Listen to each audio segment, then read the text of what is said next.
Hello বন্ধুরা, আজকে চলে এসেছি আর একটা ব্লগ নিয়ে। আর আজকে আমরা যাব মুল্লাদিঘি নামের একটা সুন্দর জায়গায়। আমি শুধু একাই নয়, আমার সাথে যাবে আমার বন্ধুরাও, আর তোমাদেরকেও দেখাবো জায়গাটা কতটা সুন্দর। তাই তোমরা শেষ অবধি ব্লগটা দেখতে থাকো।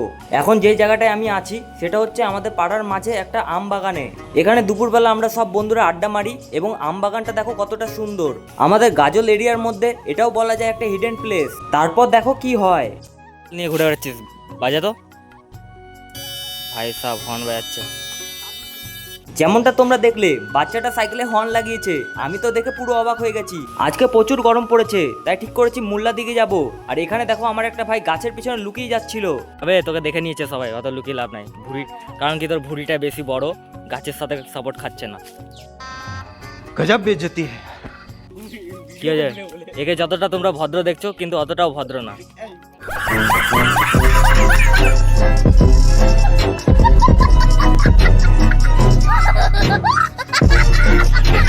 এবার আমি ভাইয়ের টোটোতে করে চলে যাচ্ছি সেই জায়গাটায় যেখানে আজকে আমরা যাব।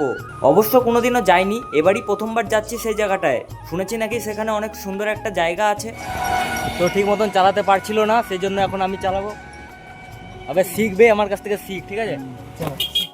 বলতে গেলে এখনো অনেক দূরের রাস্তা, চলো গিয়ে তোমাদের সাথে কথা হচ্ছে। মুল্লার দিকে জায়গাটা পুরো গ্রামের ভিতরে পড়ে। আমরা গ্রামের ভিতরে চলে এসেছি, দেখতেই পাচ্ছ শহরের থেকে অনেক দূর, পুরো গ্রামের ভিতরে। আর ভাইরাল একটা জায়গা, সবাই এখানে গিয়ে ভিডিও বানাচ্ছে। এবার আমরা দেখতে চলে এসেছি জায়গাটা কি সত্যি অনেক সুন্দর নাকি এমনি সবাই বলে।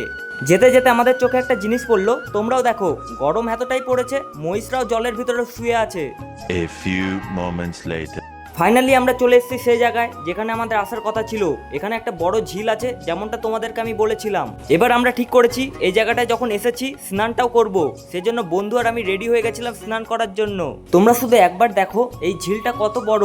শুধু আমরাই ছিলাম না, আমাদের সাথে আরো অনেকজন ছিল যারা স্নান করতে নেমে গেছে অলরেডি। অবশ্য আমাদের স্নান করার কোনো প্ল্যানই ছিল না, বাট এখানে এসে যা দেখলাম, এত সুন্দর জল দেখে ভাই আমাদের স্নান করার মুড চলে আসলো। তারপর আর কি, দুই ভাই মিলে জলে নেমে গেলাম আর জলে গল্প করতে করতে যাচ্ছিলাম। অবশ্য অনেকদিন পর আমি পুকুরে স্নান করতে নেমেছি। কাছাকাছি জলটা কম থাকায় এখানে গরম জল, তাই আমরা ঠিক করলাম একটু দূরে যাব। যাই হোক, স্নান করে এসে তোমাদের সাথে কথা হচ্ছে। স্নান করে নিয়েছি, এখন আমরা বাড়িতে যাব। আর ওখানে দেখো বাচ্চারা স্নান করছে। বাচ্চারা না ভালোই বড়রা আছে, ওখানে ওরা স্নান করছে। আমরা স্নান করে নিয়েছি, আমি আর আমার ভাই করেছি স্নান।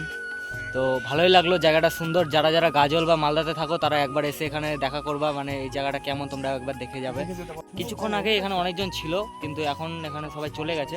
আমরাও স্নান করলাম। ওখানে দেখো সবাই স্নান করছে, আসে স্নান করতে।